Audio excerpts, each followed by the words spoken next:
ശ്രീകാളി സഹസ്രനാമ സ്തോത്രത്തിലെ രണ്ടാമത്തെ വരിയാണ്, രണ്ടാമത്തെ സ്തോത്രമാണ്.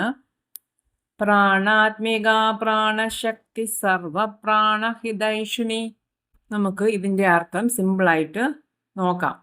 പ്രാണാത്മിക എന്ന് പറഞ്ഞാൽ പ്രാണന്റെ ആത്മാവ്. പ്രാണന്റെ ആത്മാവ് എന്ന് പറഞ്ഞാൽ എന്താണ്? നമ്മുടെ ഓരോരുത്തരുടെയും ശ്വാസത്തിലിരിക്കുന്ന, ഓരോ ജീവജാലങ്ങളുടെയും ശ്വാസത്തിലിരിക്കുന്ന, ഉള്ളിലിരിക്കുന്ന ആ ഒരു ശ്വാസത്തെ അമ്മ എന്ന് ആണ് നമ്മൾ പറയുന്നത്.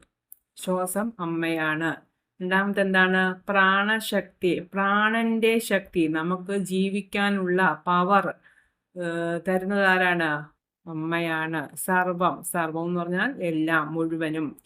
പ്രാണ എന്ന് പറഞ്ഞാൽ ജീവികൾ, എല്ലാ മനുഷ്യരുടെയും മൃഗങ്ങളുടെയും എല്ലാം ജീവനും അമ്മ തന്നെയാണ്. ഹിതം നന്മ. ഏഷണി എന്ന് പറഞ്ഞാൽ എന്താണ്?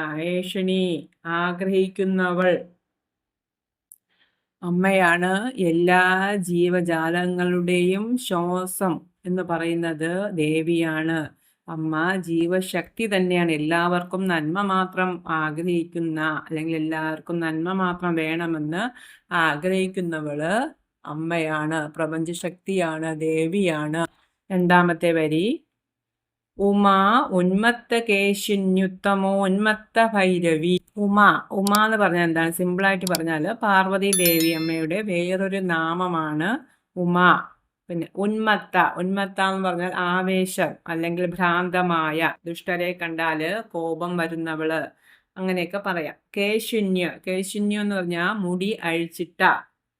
ഉത്തമ എന്ന് പറഞ്ഞാൽ ഉത്തമമായിട്ടുള്ളവൾ, ഏറ്റവും നല്ലവൾ. ഉന്മത്തയായ, ആവേശത്തോടെ യുദ്ധം ചെയ്യുന്ന, അങ്ങനെയും പറയാം. ഭൈരവിയായ ദേവി, ദുഷ്ടരെ നശിപ്പിക്കുന്ന ഭീകര രൂപം പൂണ്ടവൾ, ഭൈരവിയായ രൂപം പൂണ്ടവൾ. അമ്മ ഉമാദേവിയാണ്. ദുഷ്ടരെ കാണുമ്പോൾ മുടി അഴിച്ചിട്ട് ആവേശത്തോടെ യുദ്ധം ചെയ്യുന്നവളുമാണ് അമ്മ. ഏറ്റവും ഉത്തമമായ ഉന്മത്ത ഭൈരവിയാണമ്മ. രണ്ട് വരിയുടെയും അർത്ഥം പറഞ്ഞാൽ എൻ്റെ ശ്വാസവും ജീവനും ആരാണ്? അമ്മയാണ്. എല്ലാവർക്കും നന്മ മാത്രം വേണമെന്ന് ആഗ്രഹിക്കുന്നത് ആരാണ്? അമ്മയാണ്. ദുഷ്ടന്മാരെ കണ്ടാൽ മുടി അഴിച്ചിട്ട് കോപത്തോടെ ഓടുവന്ന് രക്ഷിക്കുന്ന ഭീകര രൂപമാണ്, അല്ലെങ്കിൽ ഭീകര ശക്തിയാണ് അമ്മ, കാളി ദേവി. ഞാൻ വളരെ സിമ്പിളായിട്ടാണ് ഇതിൻ്റെ അർത്ഥം പറഞ്ഞിരിക്കുന്നത്. എല്ലാവരും ഇത് ശ്രദ്ധയോടുകൂടി കേൾക്കണം.